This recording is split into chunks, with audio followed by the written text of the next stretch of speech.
আমরা ইরানের বিরুদ্ধে যুদ্ধ করতে চাই না। মার্কিন মেরিন সার্জেন্ট এই কথা বলার পরপর পরিস্থিতি নিয়ন্ত্রণে আনতে দ্রুত এগিয়ে আসেন ক্যাপিটল পুলিশের সদস্যরা। তারা তাকে বসতে এবং শান্ত হতে বলেন, কিন্তু তিনি প্রতিবাদ চালিয়ে যান। তখন নিরাপত্তা কর্মকর্তারা তাকে কক্ষের বাইরে নিয়ে যাওয়ার চেষ্টা করেন। এই সময় ধস্তাধস্তি শুরু হয়। ভিডিও ফুটেজে দেখা যায় কয়েকজন কর্মকর্তা তাকে ধরে টানছেন। এ সময় সেখানে উপস্থিত ছিলেন সেনেটর টিম শেহি, যিনি পরিস্থিতি সামাল দিতে সহায়তা করেন। ধস্তাধস্তির এক পর্যায়ে ম্যাকগিনিস দরজার ফ্রেম ধরে রাখার চেষ্টা করেন। তখন তার হাত দরজার সঙ্গে চাপে পড়ে যায়। প্রত্যক্ষদর্শীরা জানান একটি শব্দ শোনা যায় এবং ধারণা করা হয় তার হাত ভেঙে গেছে। পরে তাকে দ্রুত সেখান থেকে সরিয়ে নেওয়া হয় এবং চিকিৎসার জন্য হাসপাতালে পাঠানো হয়।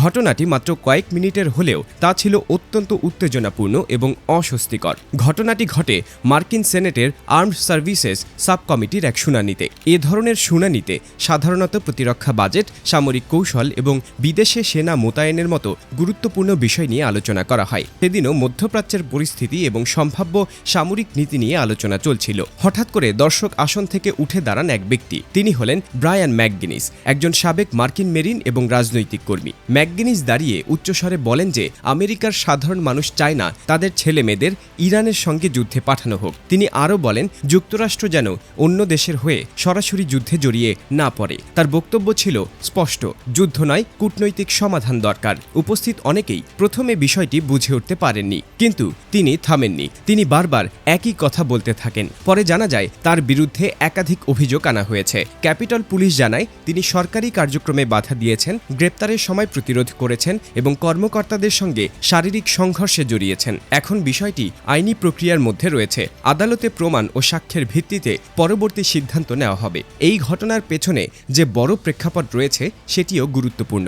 যুক্তরাষ্ট্র দীর্ঘদিন ধরে মধ্যপ্রাচ্যের রাজনীতিতে সক্রিয়। বিশেষ করে ইসরায়েল ও ইরানকে ঘিরে উত্তেজনা নতুন কিছু নয়। যুক্তরাষ্ট্র ঐতিহাসিকভাবে ইসরায়েলের ঘনিষ্ঠ মিত্র।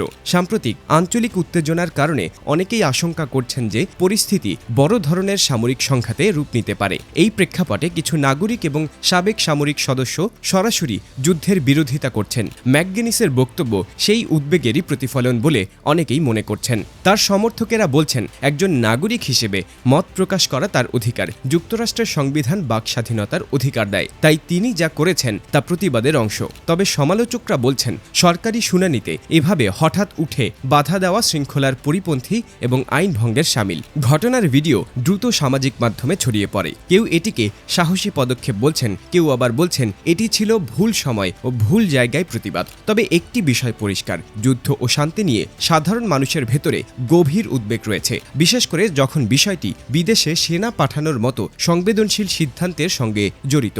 এই পুরো ঘটনা দেখিয়ে দিয়েছে আজকের ডিজিটাল যুগে কয়েক মিনিটের একটি ঘটনা কিভাবে জাতীয় ও আন্তর্জাতিক আলোচনার কেন্দ্রে চলে আসতে পারে। একজন সাবেক সৈনিকের প্রতিবাদ শুধু একটি ব্যক্তিগত মতামত নয়, এটি বড় রাজনৈতিক ও নৈতিক প্রশ্ন তুলেছে। যুদ্ধ কি সত্যি প্রয়োজনীয়? সৈন্যদের মতামত কতটা গুরুত্ব পায়? আর মত প্রকাশের সঠিক সীমা কোথায়? এখন সবার চোখ আদালতের সিদ্ধান্তের দিকে। তবে এরই মধ্যে এই ঘটনা আমেরিকার রাজনৈতিক অঙ্গনে নতুন বিতর্ক তৈরি করেছে। একদিকে জাতীয় নিরাপত্তার প্রশ্ন, অন্যদিকে নাগরিকের মত প্রকাশের অধিকার। এই দুইয়ের ভারসাম্য কোথায় হবে সেটাই এখন মূল আলোচনা। আর এই আলোচনার কেন্দ্রে রয়েছেন সাবেক মেরিন ব্রায়ান ম্যাকগিনিস এবং তার সেই সরল কিন্তু তীব্র বক্তব্য, যুদ্ধ নয়, শান্তি চাই।